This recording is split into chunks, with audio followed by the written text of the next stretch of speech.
Mga igsuon mayong adlaw kanatong tanan.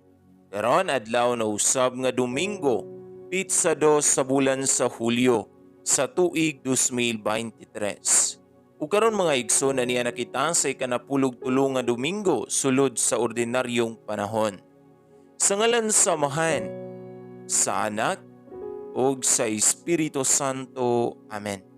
Ang Ebanghelyo kinutlo gikan sa basahon sumala ni San Mateo, Kapitulo 10, versikulo 37 ngadto sa 42. Si Jesus mingon sa iyang mga tinun-an, ang nagmahal sa iyang amahan o sa iyang inahan, labaw kanako, dili angay kanako. O kadtong nagmahal sa iyang anak, labaw kanako, dili angay kanako. Ang dili mo pas-an sa iyang krus ug musunod kanako, dili angay kanako. Og kadtong mag-amping sa iyang kinabuhi, kawad-an hinuni ini. Apan ang kawad-an sa iyang kinabuhi tungod kanako, makabaton niini. Ang mudawat kaninyo, mudawat usab kanako. Ug ang mudawat kanako, mudawat usab kaniya nga nagsugo kanako.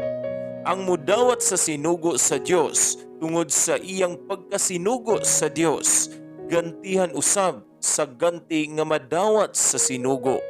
Ug ang mudawat sa tinuod nga maayong tao tungod sa iyang pagkamaayong tao, gantihan usab sa ganti nga madawat sa maayong tao.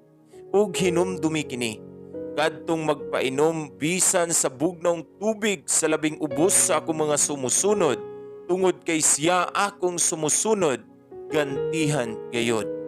Mga igsuon, ang Ebanghelyo sa Ginoo. Daygon ikaw, O Kristo.